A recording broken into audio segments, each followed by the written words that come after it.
participamos de uma época da história em que talvez os discípulos gostariam de participar, porque é o final, é o fechamento da história da palavra de Deus, é o fechamento dessa vida e começo de uma nova fase, que é a fase com Deus. E tudo isso acontece em dois mundos, e é isso que nós vamos falar essa manhã. Um é o mundo material nosso aqui, e paralelo a esse mundo, existe um mundo espiritual ao nosso redor, tão real, ou ainda mais real do que esse mundo que nós vemos. Eu queria que o Rafa pusesse aquela fórmula ali para nós, que isso é uma coisa que todo mundo, eu creio que conhece. Essa fórmula aí. Todo mundo sabe, né? Os mais velhos com certeza conhecem melhor isso daqui do que os mais novos. Eu vou falar 3 e a gente fala do que é essa fórmula, tá? 1, 2, 3.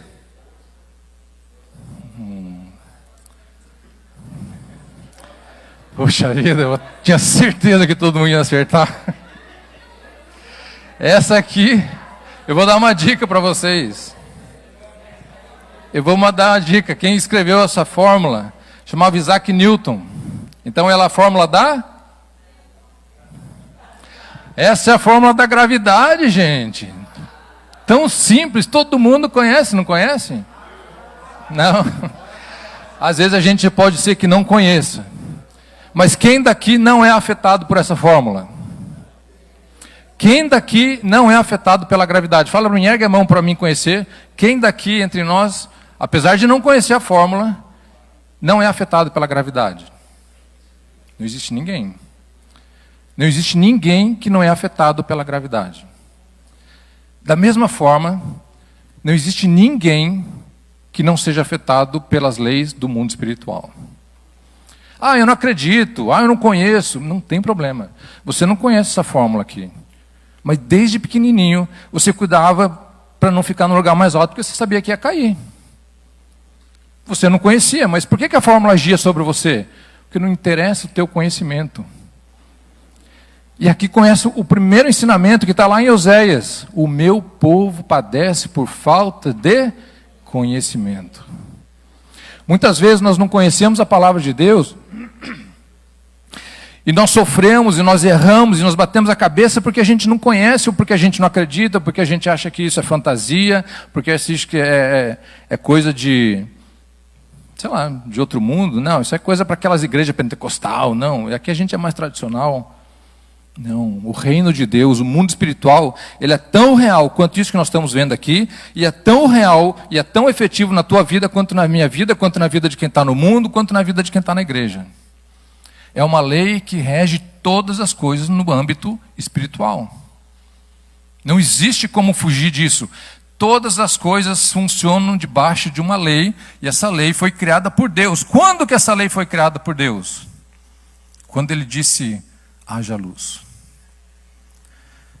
Assim como Deus cria a semente, e naquela sementinha tão pequenininha, tem uma árvore lá dentro, tem um fruto lá dentro, tem folha, tem tronco, tem raiz, daquela sementinha, ela se desmancha e vira uma árvore. Assim, quando Deus falou, haja luz, naquele momento a palavra de Deus criou todas as coisas. Todas as coisas foram criadas naquele exato momento. Com o tempo, com o passar do tempo, elas foram se desenrolando. E nós vemos a palavra de Deus se desdobrando na frente de nós. Mas tudo foi criado no momento exato que Deus falou, haja luz. Ele não inventou nada depois. Ele não falou assim, agora acho que por isso aqui. Não, tudo foi naquele momento que ele criou todas as coisas. Essa forma foi criada em 1687, quando ele escreveu os princípios básicos da física. Não quer dizer que ela começou a existir em 1687. Quando Deus falou, haja luz, já existia gravidade. Talvez essa lei foi publicada em 1687, mas porque eles descobriram em 1687 que existia uma força que fazia isso daí. Mas desde quando Deus disse, haja luz, ele já existia. Não precisou criar, inventei a gravidade. Ele não inventou nada. Deus inventou. E aí vem o problema, porque a ignorância secular, eu não conheço isso daqui. ela pode causar talvez uma morte natural, um desastre. Eu não sei da lei da gravidade, caí, bati a cabeça e morri. A minha ignorância secular, eu não conhecia isso aqui, eu não sabia o que era gravidade. Só que a ignorância espiritual, ela causa uma morte que a Bíblia chama de morte eterna. Morte eterna. A falta de conhecimento das coisas de Deus causa uma morte chamada morte eterna, e dessa morte não tem volta. E nós viemos na igreja, vamos para casa, e vamos na igreja, participamos do cultinho não sei aonde.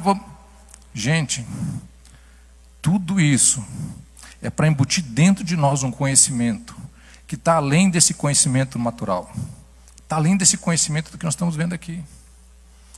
Ontem a gente estava lá na casa do pastor Chechel. Eu queria abrir um parênteses aqui, que foi uma bênção lá na casa dele, culto dos homens. Eu quero incentivar os homens a participarem mais.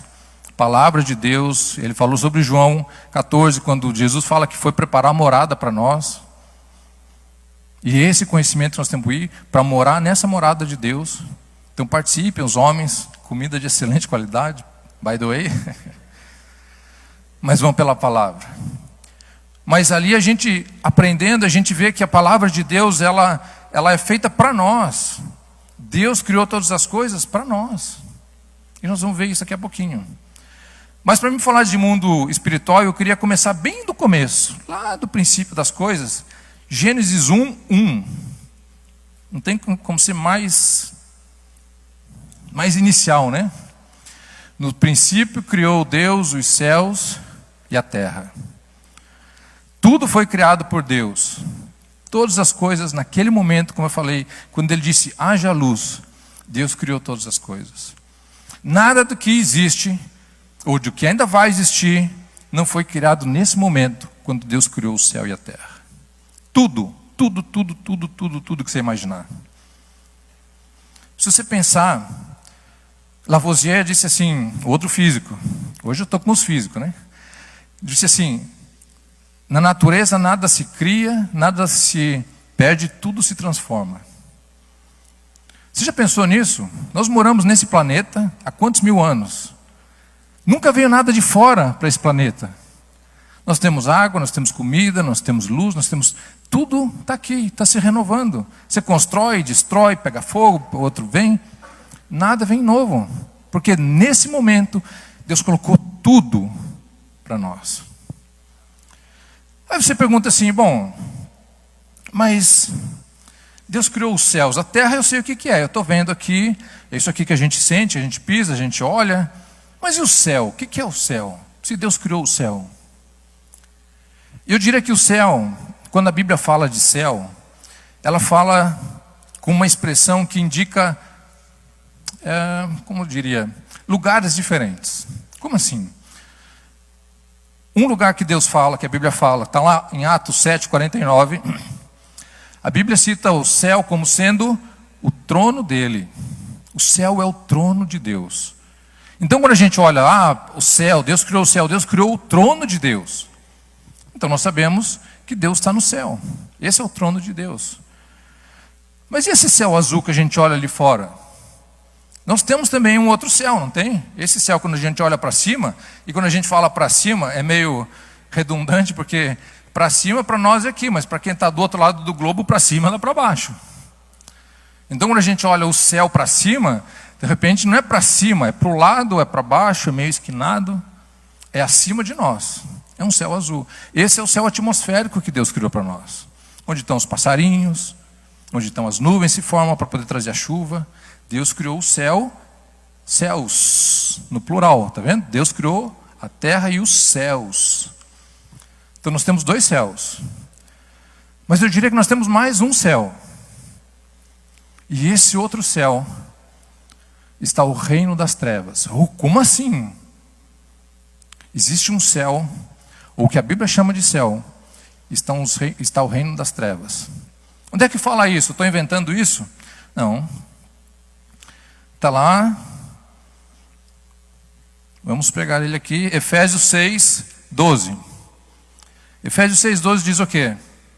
A nossa luta não é contra a carne e contra o sangue, mas contra as potestades, contra os príncipes das trevas desse século, contra ossos espirituais, aonde? nos lugares celestiais. Onde que é o lugar celestial? No céu. Então nós temos pelo menos 3 céus. O céu onde está o trono de Deus, nosso céu atmosférico, e um céu onde estão as trevas. Deus criou isso aqui também. Você lembra lá de Daniel, no jejum de Daniel, Daniel orou, e o anjo quando chega fala assim, olha, parece que eu estou atrasado, mas no dia que você orou, eu vim com a resposta. Agora, quando eu estava vindo, eu tive que guerrear para poder chegar aqui, tanto que o arcanjo Miguel teve que vir me ajudar. Para onde que ele estava indo? Por onde que ele passou?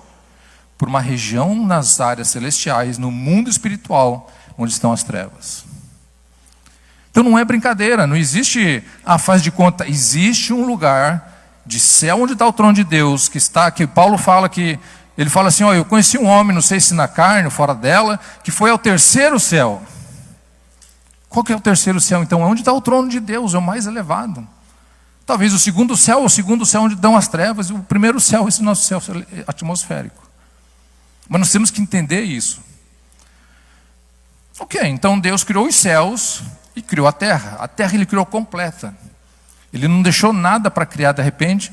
Ele criou tudo completo quando ele criou céus e terra. Só que se a gente pensar dessa forma, aí a gente pode entrar num problema, num parafuso. Então de onde que veio o pecado? Onde é que surgiu o pecado? Surgiu lá no Éden. Não. O pecado não surgiu no Éden. O pecado surgiu no céu. O pecado surgiu no céu. Como assim o pecado surgiu no céu? Em Isaías 14:13, diz assim, você que dizia no seu coração, subirei aos altos céus, erguerei meu trono acima das estrelas de Deus. Eu me assentarei no monte da Assembleia, no ponto mais elevado, no monte santo. Subirei mais alto que as mais altas nuvens. Serei como o Altíssimo. Quem está falando isso daqui? Lúcifer. Lúcifer era um anjo tão poderoso no céu que ele cobria a glória de Deus para poder não afetar os outros anjos, de tão grande a glória de Deus. Ele tinha essa honra de estar na presença de Deus. E ele falou assim, eu posso ser igual a ele. E é nesse momento que o pecado é criado.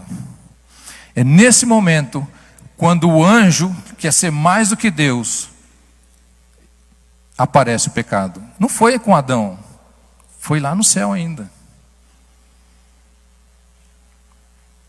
E aí você pensa assim, tá bom, foi nesse momento, mas e daí então por que tem tanto mal no mundo? Por que as coisas são tão ruins? Por que tem tanta gente ruim na terra e Deus deixa isso acontecer? Vocês já pensaram nisso? Por que tem tanta maldade? Por que as pessoas são tão maus? E por que Deus deixa tanta maldade acontecer? Eu vou recorrer à física de novo. Termofísica diz o seguinte, que o frio não existe. Como assim não existe? Bom, quem está no sul hoje principalmente, está super frio lá, né? Se eu falar isso, o frio não existe, eles vão falar, como que não existe? Nós estamos aqui tremendo os dentes. O frio existe.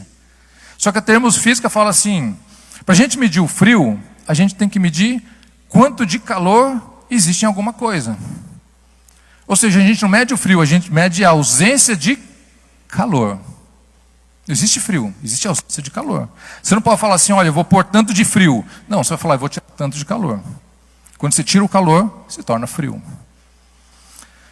Ainda na termofísica, eles falam que a escuridão não existe. Como assim a escuridão não existe?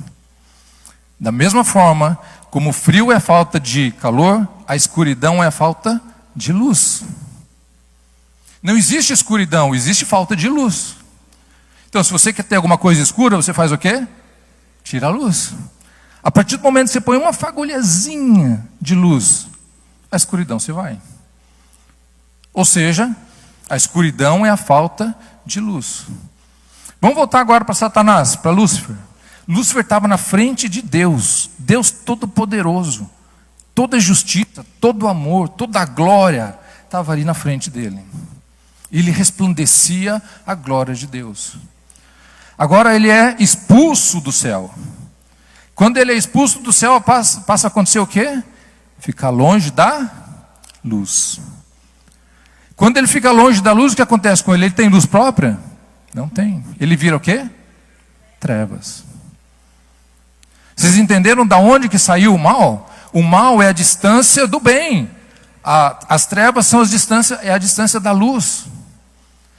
Quando Lúcifer foi expulso, e olha bem isso aqui, ele não foi convidado para sair, saiu, tá bom, então eu vou para outro lugar. Ele foi expulso. Expulso. Teve guerra no céu para ele sair de lá. Ele não se rendeu e falou, tá bom, tá, entendi já, não vou, eu vou sair. 1/3 dos anjos ele conseguiu convencer e foram com ele para o inferno, para o reino das trevas. 1/3 dos anjos. E muita gente acha que vai falar, não, sai daqui, diabo. E ele vai sair. Ele não sai sem ser expulso. Ele é teimoso. Então nós temos que agora, sabemos de onde que vem o mal. O mal é toda essa falta do bem se torna o mal. Então quando nós vemos as pessoas praticando o mal, nós estamos vendo o quê? Pessoas longe do bem. Por que Deus deixa fazer? Não é porque Deus deixa fazer, elas estão longe do bem. Deus não está fazendo com que elas sejam más, elas estão longe do que é bom. Elas estão longe da justiça, elas estão longe do amor, elas estão longe daquilo que Deus criou como perfeito. Aí Deus criou a terra, coloca o ser humano aqui na terra. Deus criou o homem. E é interessante porque Deus criou toda a terra para quem? Para o homem. Deus não criou um pé de manga porque ele estava a fim de chupar manga. Deus não criou melancia porque falou, melancia depois do almoço é bom, né? Não. Deus não criou o oxigênio, árvores que fazem a fotossíntese, que purificam o gás carbônico, que vira oxigênio, porque ele tem um pulmãozão e precisa respirar o ar. Não. Deus criou tudo isso para mim e para você. Para nós. Tudo que Ele criou para mim e para você. Criou um ser especial chamado homem. Esse ser sou eu e você. Só que tem uma coisa. Ele colocou o homem no paraíso e Ele deu uma ordem para o homem. Está lá em Gênesis 1:26. Diz Deus, homem, façamos, é plural. O nosso Deus é um Deus de plural. O nosso Deus não é um Deus.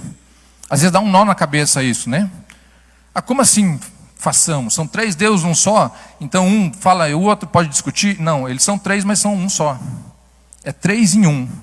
3 deuses num Deus só. 3 pessoas, num Deus só. Então, esse Deus falou, façamos o homem à nossa imagem, conforme a nossa semelhança, e o quê? Domine. Dominar, domínio, é isso que Deus deu para o homem. Agora vamos pensar. Existe uma diferença entre propriedade e domínio. Quem criou a terra? Deus.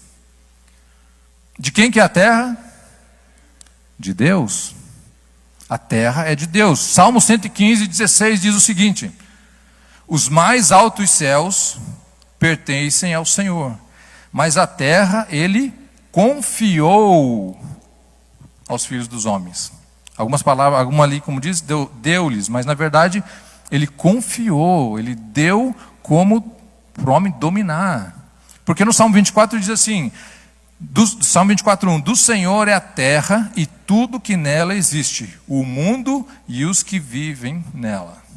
Ou seja, Deus criou, Ele é proprietário. Mas Ele colocou um ser aqui chamado homem, ou chamado humanidade, e deu a esse ser domínio. É mais ou menos assim, quem aqui vive de aluguel? Você mora nessa casa. A casa é sua? Não é sua. Tem um proprietário. Esse proprietário tem o registro de imóveis, que a casa é dele. Mas quem que mora nessa casa é você. Quem diz que horas acende a luz, quem diz que horas apaga a luz, quem abre a porta para entrar a visita, quem fecha a porta para a visita não entrar, quem cozinha de manhã, de noite, Quem quer? Você. O proprietário da casa não fala assim, ó, você não deixa o fulano entrar aí na tua casa. Ele pode até conhecer um fulano ruim e falar assim, ó, se o fulano for bater aí, não abre a porta para ele. Mas quem que vai abrir ou fechar a porta? Quem tem domínio. Quem tem domínio. Então, Deus deu para o homem o domínio sobre a terra. Quer dizer, você pode pensar assim, não, mas Deus é muito injusto, por que Ele deixa todas essas coisas acontecerem? Deus age por princípios. Deus age por leis. Essas leis e esses princípios foram criados quando? Lá no comecinho, haja luz. Criou Deus o céu e a terra. Criou Deus o céu, criou tudo. Criou as leis, criou os princípios, criou tudo. E agora Ele deu para o homem o domínio. Aí eu vejo que o pecado de Adão, que foi a desobediência, teve uma consequência muito maior do que simplesmente comer o fruto. Ele comeu o fruto, desobedeceu, porque Deus fala assim, olha, de todas as árvores você pode comer, menos daquela ali, do conhecimento do bem e do mal. Só que o que aconteceu? Chegou a serpente, muito astuta, convenceu Eva mostrou para Adão e ele comeu. Ah, então por que o pecado de Adão? Porque ele comeu o fruto. A maior consequência do pecado de Adão, da desobediência, foi não ter dominado sobre o paraíso e ter dito para a serpente, vaza daqui. Porque ele tinha a incumbência de quê? De cuidar do paraíso. Essa incumbência era de Adão. Quem tinha que cuidar do paraíso era Adão. Ele que tinha que falar para a serpente, sabe o quê? Vaza daqui. Não quero nem conversa com você. Não quero nem saber do que você está falando para Eva. Sai daqui. Deus deu para ele essa incumbência. Como Ele deu para nós. Agora, o pecado entra na humanidade. E Deus tem que falar o quê? Expulsar ele do paraíso. Porque agora ele estava contaminado. Na presença de Deus não existe como haver sujeira na presença de Deus. Por isso que o Lúcifer foi expulso do paraíso. Porque não tem como haver pecado. Não existe... Deus não age junto com o pecado em forma alguma. E aquele paraíso que Deus tinha criado para o homem perfeito, agora o homem é expulso dele. Por causa do pecado. Porque ele não exerceu o domínio que Deus deu sobre ele, sobre a serpente. Ele não cuidou do paraíso. Aí, nós temos lá, depois mais para frente, os 10 mandamentos que Deus dá a Moisés. Mas nos 10 mandamentos, assim como a lei da gravidade foi publicada muitos anos depois, os 10 mandamentos são apenas a publicação da lei ou das leis de Deus. Quer dizer que Deus inventou os 10 mandamentos quando estava com o povo lá com Moisés? Não. Não matarás, não adulterarás, não roubarás. Todas essas coisas, então, quando foram criadas? Lá no princípio. Mas como assim? Se a gente vê o que aconteceu com Caim. Deus primeiro mata um animal, cobre a nudez do Adão e Eva. Eles têm 2 filhos, Caim e Abel. Eles vão fazer um sacrifício para Deus. O sacrifício baseado no quê? No que Deus tinha feito para cobrir a nudez do pai e da mãe. Abel vai lá, mata um cordeiro, oferece para Deus. Caim fala, vou fazer diferente, eu sou agricultor, vou trazer fruta. Não foi isso que Deus queria. Aí, Deus não aceita o sacrifício de Caim. Ah, mas ele trabalhou tanto. Meus irmãos, vem outro princípio aqui. Não é pela nossa força. Não é pelo nosso desgaste que Deus aceita nós como pessoa. É pela nossa obediência a Deus. Não adianta você fazer, estou na igreja domingo, segunda, terça, quarta, quinta, sexta, e não tem problema. Você está fazendo nada mais do que a tua obrigação, porque Jesus falou, ide por todo mundo, pregar o evangelho e fazer discípulos. Então não é o teu esforço que vai agradar a Deus. O que vai agradar a Deus é o teu coração. O que vai agradar a Deus é a obediência que você tem a Deus. Caim falou assim, vou fazer um negócio diferente, fazer de fruta. Pode até ter feito, de repente, um negócio bonito. E Deus falou assim, olha, não é isso que eu quero. E Caim fica bravo.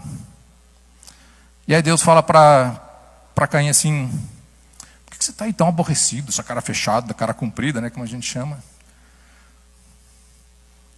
Você sabe que o pecado está à porta. Cumpre a você dominá-lo. Vem mais um princípio aqui de Deus. Nós temos o domínio agora sobre a nossa vida. Assim como Deus deu lá no começo para Adão e Eva o domínio sobre o paraíso, Deus deu também o domínio sobre a nossa vida. Somos nós que abrimos ou fechamos, somos nós que deixamos entrar ou não o bem e o mal na nossa vida. Quando Deus fala para Caim, o mal já está à porta. E nós vamos ver mais para frente aqui, que a porta é uma das expressões que a Bíblia usa da relação, da ligação do mundo natural com o mundo espiritual. Aí Deus fala para Caim, o mal já está à porta, cumpre a você dominá-lo. A decisão de deixar o mal entrar na tua casa é tua. Eu estou só esperando para ver o que você vai fazer, porque eu não posso fazer nada, porque da mesma forma com que eu dou legalidade para o diabo tocar ou não tocar, de acordo com a tua vontade, eu também só ajo de acordo com a tua vontade. Mas como assim? A gente vai lá para Apocalipse 3, e a gente vê lá Jesus falando, eis que estou à porta e bato. Mais uma vez a porta. Aqui com Caim, o pecado estava à porta. Agora lá no Apocalipse, Jesus está à porta. Que porta que é essa? A minha vida. Jesus está agora na porta falando assim, olha, se você abrir a porta, eu entro. Da mesma forma como que se Caim deixasse a porta fechada, o pecado não entrava. Agora, se você abrir a porta, Jesus entra. E se você não abrir a porta? Ele não vai arrombar. Porque é um princípio, é uma lei. Ele não vai contra os seus princípios e contra as suas leis. Ainda que machuque o coração de Deus, porque Ele não fez o inferno para nós, Ele fez o inferno para o diabo e seus anjos. Ainda que Ele sinta dor no coração, porque Ele falou assim, meu filho morreu por você, e você não quer, Ele não pode arrombar a sua porta. Podia ser mais fácil, né? Mas daí por que a gente teria o livre-arbítrio? Por que a gente poderia ter essa opção de escolha? A escolha é nossa desde o começo, a escolha sempre foi nossa. E aí ele fala nos 10 mandamentos várias coisas.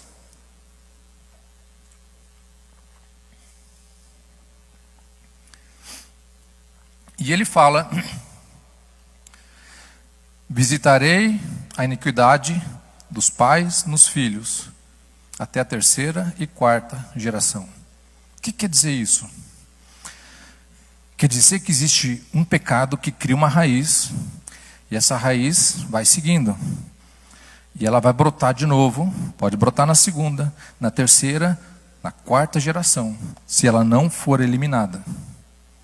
Quer dizer que existe uma coisa chamada pecado geracional, que vai passar dentro da família, e vai seguir enquanto essa raiz não for arrancada. A Bíblia fala de arrancar a raiz da iniquidade. Enquanto ela não for arrancada, ela não vai parar de brotar. E por que Deus deixa brotar? Por decisão própria do homem. Porque essa lei não foi revogada. Jesus vê assim, olha, eu não vim para revogar a lei. Pelo contrário, ficou mais severa ainda. Porque a lei diz o quê? Não adulterarás. E eu ainda digo mais para vocês. Quem olhar para a mulher do seu irmão de forma impura, já adulterou com ela. Ou seja, além dele não abolir a lei, qual lei está falando? Os 10 mandamentos, ele ainda deixou ela mais severa, depende da intenção do teu coração. Então pecado não é tudo que é errado. Tem coisa que é errada e que não é pecado. Escrever você com C cedilha é pecado? Não é pecado, é errado. Desculpa quem está traduzindo, que vai ser complicado, né? Escrever você com C cedilha não é errado, mas é pecado. Desculpa, não é pecado, mas é errado. Abraçar os irmãos quando termina o culto é pecado? Não, não é pecado. Abraçar os irmãos com um desejo é pecado? Pecado. Então quer dizer que não pode abraçar? O que aconteceu a diferença entre um e outro? A intenção do coração. Deus olha para nós, não é pela nossa aparência. Deus olha para nós, não é da forma que a gente anda.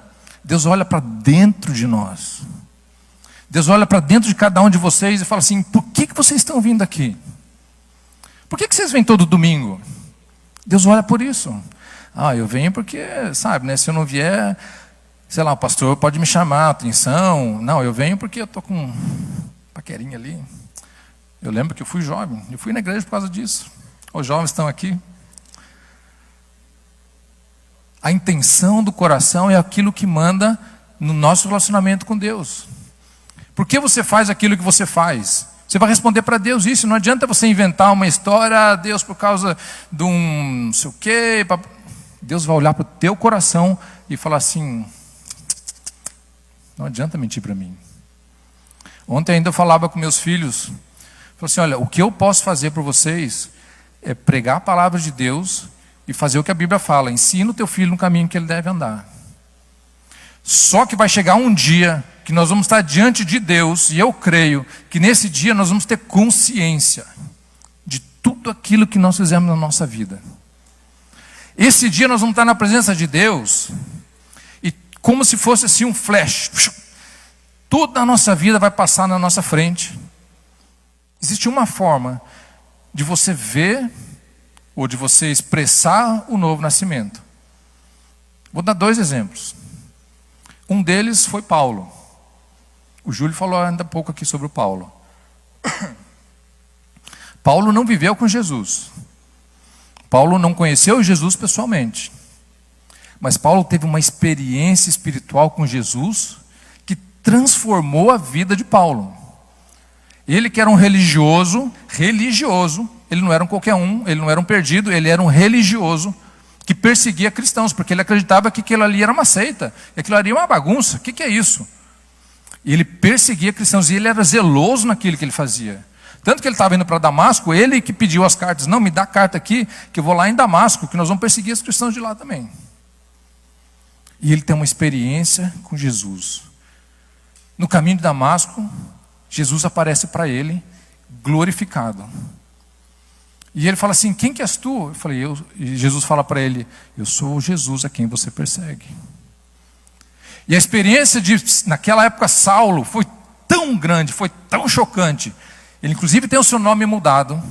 E a partir dali, aqueles que ele perseguiam passou a ser a principal razão dele viver. Trazer mais gente para aquela reunião, para aquele grupo das pessoas com quem ele perseguia. Porque a transformação na vida dele foi instantânea e foi vultuosa. Não foi uma transformação mais ou menos. A atitude dele mudou já depois que caíram as escamas dos olhos dele, ele pôde ver de novo, a atitude dele mudou. Não precisou ninguém falar assim: mas você não está agora desse lado de cá? Não. Ele mudou a atitude dele. Agora nós temos um outro personagem. Judas. Judas andou com Jesus. Judas fez milagres junto com Jesus. Judas sentava na mesa aos pés de Jesus e escutava Jesus falar. Judas escutou Jesus falar das parábolas. Judas escutou Jesus explicar as parábolas. Judas estava com Jesus o tempo inteiro. E o que Judas fez? Traiu Jesus. Quando Saulo se encontrou com Jesus, Saulo teve um arrependimento na alma, no coração dele, que mudou a vida dele. Quando Judas foi confrontado, Judas teve um remorso que é diferente de arrependimento. Remorso é a dor de: puxa, o que eu fiz? Nossa, fui eu que fiz aquilo. E o remorso fez o quê? Fez com que ele se suicidasse. O remorso causa a morte. O arrependimento causa a vida. É muito diferente remorso de arrependimento. Remorso eu faço porque as pessoas estão me vendo. Eu faço na área horizontal. Isso é remorso. Arrependimento é genuíno. É vertical, é eu com Deus. Eu paro de fazer isso porque eu feri a Deus. Essa é a vida genuína com Jesus. Quando você não se sente com remorso. Ai, por que eu fiz isso? Nossa. O pastor vai falar, os irmãos vão falar. Tem aquele cântico que fala: não importa, vão falar de mim, eu quero a Deus. Não importa o que vão falar de mim, eu quero é Deus. Porque eu tenho um arrependimento genuíno, mudou a minha vida, alguma coisa mudou aqui dentro, que eu não tenho mais como ser eu mesmo. Aí agora, vamos voltar para o mundo espiritual. Algumas expressões que a Bíblia usa do mundo espiritual. Uma delas é a porta que eu falei agora há pouco. Quando Deus fala com Caim, o pecado está à porta, dá a ele a opção de dizer que não, é verdade, puxa, fiz mal. Eu vou fechar essa porta, não vou deixar o pecado entrar. Agora, porque ele deixa o pecado entrar, vem sobre ele o quê? Uma maldição. Maldição? Maldição. E quem põe a maldição sobre Caim? Deus. Deus põe maldição? Deus põe maldição. A maldição vem de Deus. A bênção vem de quem? Vem de Deus também. Tudo pela obediência ou pela desobediência. Quando você abre a porta, você está sujeito a bênção ou maldição. Vai tudo depender da tua escolha. Não adianta você conhecer, o diabo conhecia, o diabo conhece. Tanto que ele tentou Jesus com a palavra. Só que ele quis ser maior que Deus. Um exemplo que eu dei para meus filhos também. Você tem uma madeira no chão com um prego 3 polegadas para cima, assim. Você está andando só de chinelinha havaiana e você está fazendo assim para pisar no prego. Eu falo, para. Não pisa aí que você vai se machucar. Eu sei.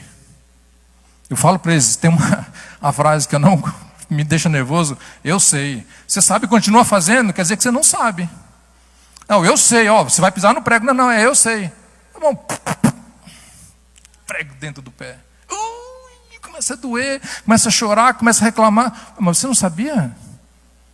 Se você sabe, opa, é verdade, eu sei, vou pisar para cá. Quantos crentes estão na casa de Deus?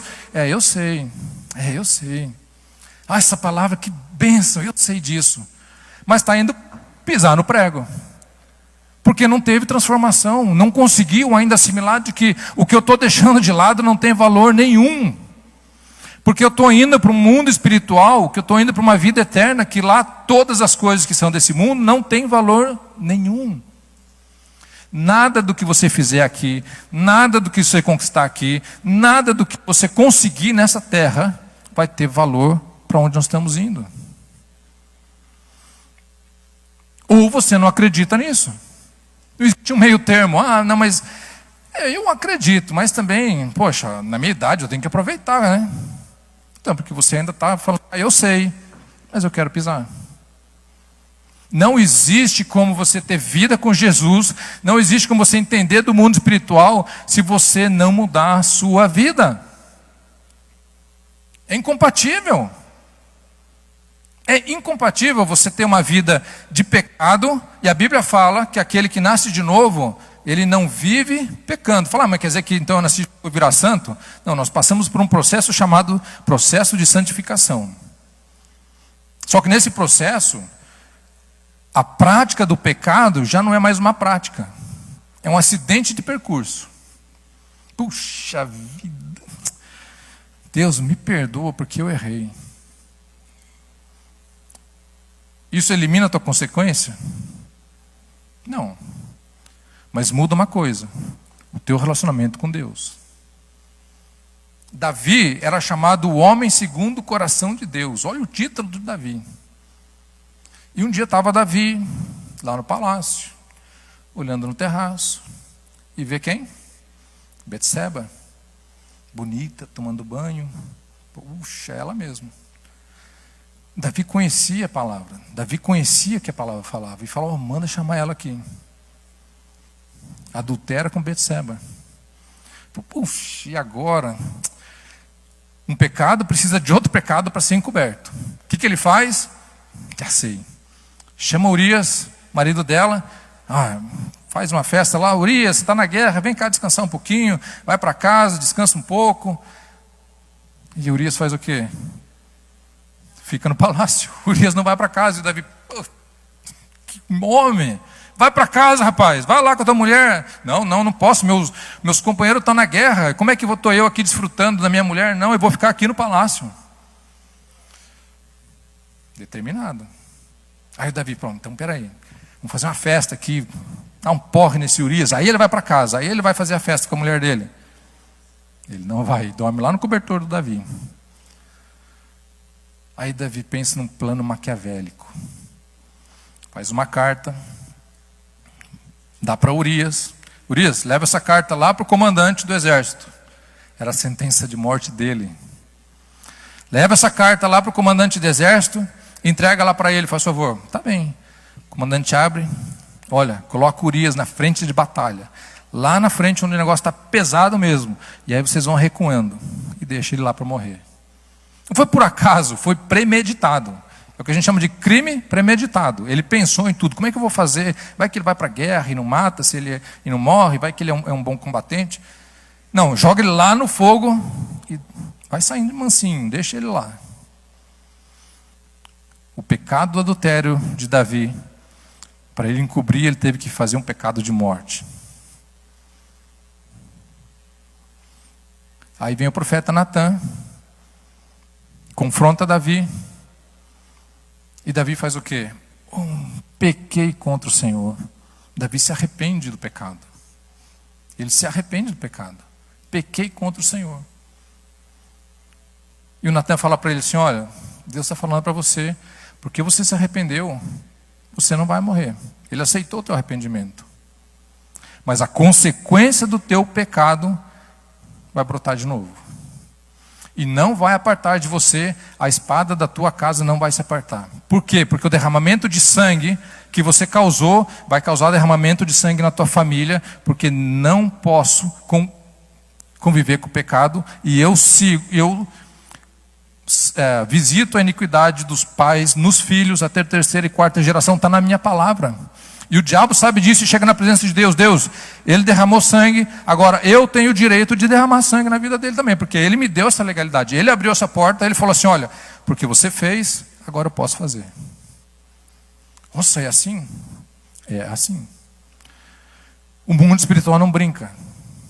O mundo espiritual não é de, mais ou menos assim. O que a gente chama na vida de sorte ou azar, não existe sorte ou azar na vida. São portas que você abre que dá legalidade para o bem ou para o mal, que dá legalidade de bênção ou de maldição sobre a tua vida. Não existe sorte ou azar. As coisas no mundo não acontecem por acaso. Todas as coisas que acontecem nesse mundo físico são reflexo do que acontece no mundo espiritual. E essa ligação do mundo espiritual com o mundo físico, quem coordena, quem domina é você e eu.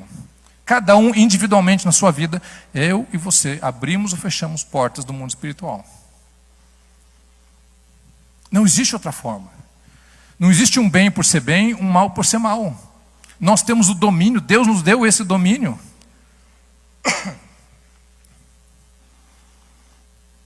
E se Jesus falou que essas leis não passariam até que se passasse céu e terra, quer dizer que essas leis ainda estão vigentes. Vigentes. O que é uma lei vigente? É uma lei que está em vigor, está agindo. Mas isso era coisa da época do Antigo Testamento, Jesus veio e mudou isso. Jesus mudou a lei dos profetas, mas a lei dele, a lei que ele deu para Moisés, essa ele não mudou. Essa lei ele não mudou. Quando ele fala, pais, filhos, honra vossos pais, para que tenham longa vida na terra, primeiro mandamento com promessa. Ele quer dizer o quê? Filho, se você não honrar o seu pai, você não vai ter longa vida na terra. Simples assim, claro assim. Não mudou. Desde que Deus criou o mundo, Ele criou essa lei, e essa lei vai terminar até que céus e terra passem. E aí nós temos a maior moeda no mundo espiritual, que se chama sangue. Sangue é uma moeda no mundo espiritual que tem um valor supremo. Todas as coisas têm valor, mas o sangue tem um valor exageradamente alto no mundo espiritual. Não é à toa que, de novo, lá no comecinho, quando Adão e Eva pecaram, Deus fez o quê? Sacrificou Um animal. Sangue. Para cobrir o pecado deles. Já era uma anunciação de quem? Do que Jesus faria para nós depois. O sangue de Jesus, aquele sangue daquele animal representava a purificação. E o sangue de Jesus agora aqui representa a purificação. No mundo espiritual, o sangue tem um valor gigantesco. Não é à toa que satanistas, espíritas e um monte de coisa fazem sacrifício até hoje. Porque o diabo pede sangue. Por que ele pede sangue? Porque sangue é vida. Sangue é vida. Quem que é o autor da vida? É Deus. Então quando você sacrifica alguma coisa, você está sacrificando alguma coisa que foi Deus que deu. É Ele o único autor da vida. Por isso o sangue tem um poder no mundo espiritual tão grande. E Ele vai provar esse poder no mundo espiritual quando Jesus morre na cruz. E ali Ele paga pelo pecado de toda a humanidade que passou e que ainda ia vir. Por quê? Porque o pecado dele era puro. Ele era Deus, se fez em forma de homem para ser entregue como sacrifício. Ele falou, não, ninguém me mata, eu me dou.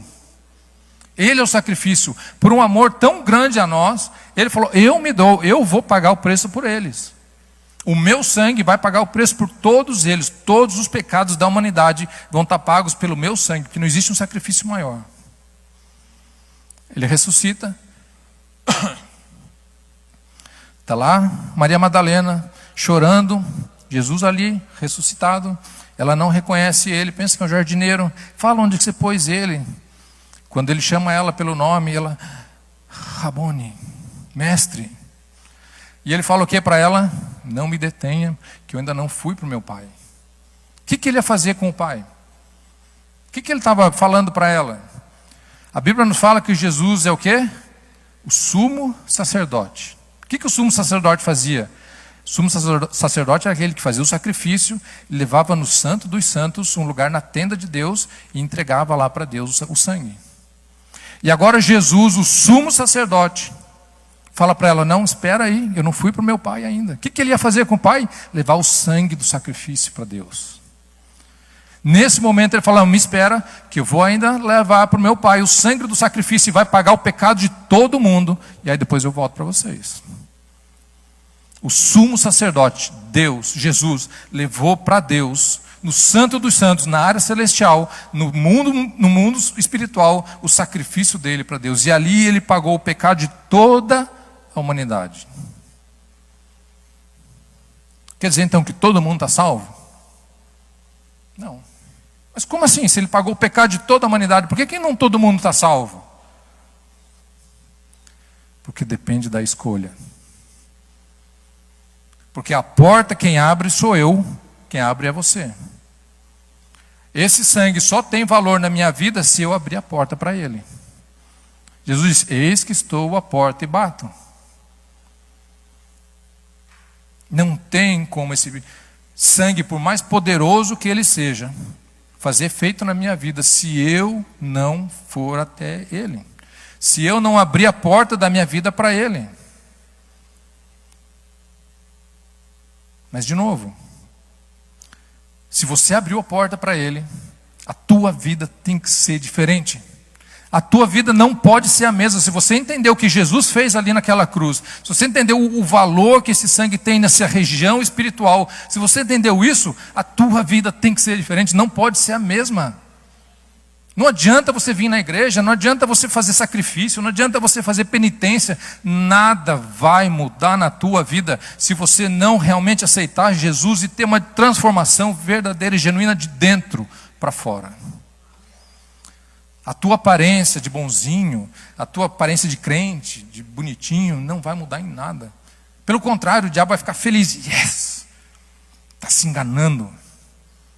Eu vejo que nos dias de hoje, o diabo não precisa mais fazer nada diferente, não precisa fazer nada parecer mentira, ele só precisa fazer a dúvida nascer no coração das pessoas. Só. Ele não precisa provar para você que Deus não é Deus, ele não precisa provar para você que o inferno não é um lugar de trevas, ele não precisa fazer isso. O que ele precisa é colocar uma dúvida: será que existe inferno mesmo? Eu vi uma pesquisa esses dias que mais de 30% de crentes não acreditam no inferno. Mais de 30% dos crentes, pessoas que estão dentro da igreja, não acreditam no inferno. Ou seja, peraí, então, se não existe inferno, então tudo é válido? Para onde que eu vou? Não, todos os caminhos levam a Deus. Como que você não acredita? Como que você não consegue viver? Ah, não, eu acredito sim, não, lógico, eu sei de tudo isso. E tua vida está mostrando que você sabe de tudo isso? Você está abrindo mão de coisas na tua vida que são dessa terra, mostrando que você entende coisas da vida que são do mundo espiritual? Não, mas não posso, aí é demais também. Não achava que ser crente era tudo isso. Isso não é nada. Isso não é nada. Quando a gente entende o que espera por nós na eternidade, tudo isso que a gente está abrindo mão aqui, vai falar que não é nada. Esses dias nós tivemos que ir na corte e chegou lá uma menina toda algemada, que estava provavelmente na cadeia, aquele macacão laranjado, algemada, pé, mão, andando assim. E eu pensei, Jesus falou assim no meu coração: assim anda o pecador, algemado, e vai chegar na frente do juiz, assim como ela está fazendo. E o juiz é justo. E o juiz vai olhar para ela e vai ver que não teve arrependimento. Ela não tem salvação. E não tem uma outra oportunidade. Aí me veio, será que tudo que ela fez para estar ali, ela olhou e falou: pelo menos valeu a pena o que eu fiz. Estou indo presa, vou passar tempo na cadeia, mas valeu a pena o que eu fiz. Eu acho que não, porque ela estava chorando. Ela não estava feliz. Ela não estava contente. E assim vai ser nós na presença de Deus. Vai passar toda a nossa vida na nossa frente. Eu falo: puxa vida, valeu a pena. Será que valeu a pena? Então eu tenho que entender isso.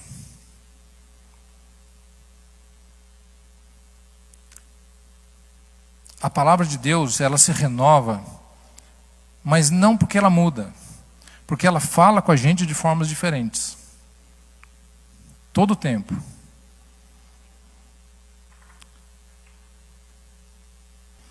Quero mostrar para vocês no domingo que vem algumas outras coisas de que o mundo espiritual interfere no nosso mundo material.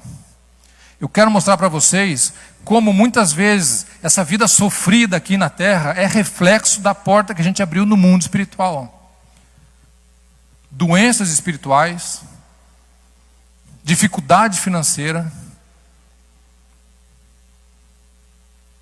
Não quero que vocês espiritualizem tudo. Ah, nossa, meu carro não pegou. Ah, é o diabo que está fazendo isso. Não pegou porque a bateria está velha, vai trocar a bateria. Ah, furou o pneu. Furou o pneu porque estava careca, porque tinha um prego no asfalto. Não quero que vocês espiritualizem as coisas. Mas eu quero que tenham noção de que o mundo espiritual afeta diretamente na sua e na minha vida terrena. Diretamente. Porque a Bíblia fala que o justo viverá como uma palmeira plantada junto ao ribeiro. Essa é a promessa de Deus para o justo. Então, se você está vivendo uma vida de perda, se você está vivendo uma vida de miséria, é porque alguma coisa está aberta e o diabo está tendo legalidade na tua vida. Porque Jesus disse: eu vim para que tenham vida e vida em abundância. Ele diz: o diabo vem senão para matar, roubar e destruir. Ele só mata, rouba e destrói nesse plano físico, mundo aqui. No céu não tem como ele matar, não tem como ele roubar, não tem como ele destruir. Essa palavra é para cá. E eu vou falar com vocês sobre isso na semana que vem. E não vamos ficar só nisso. Semana que vem nós vamos fazer um fechamento de portas também.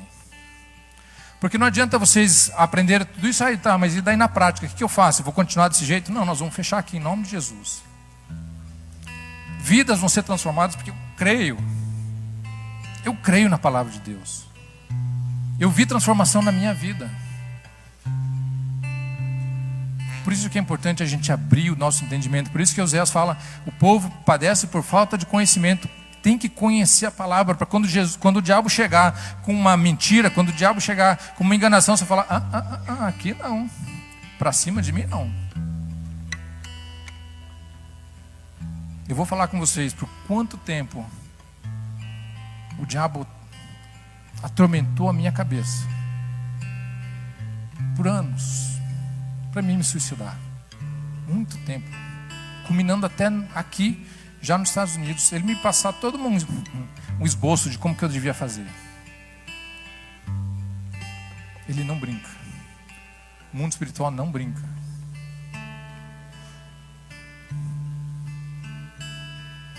E Jesus não brinca com você também. Ele veio para nos dar a vida, e é essa vida que Ele quer te dar. E é essa vida que nós vamos continuar na semana que vem. E essa libertação que nós vamos ter na semana que vem. E essa vida que eu quero que vocês entendam, deixem as coisas desse mundo, porque nada daqui vai levar.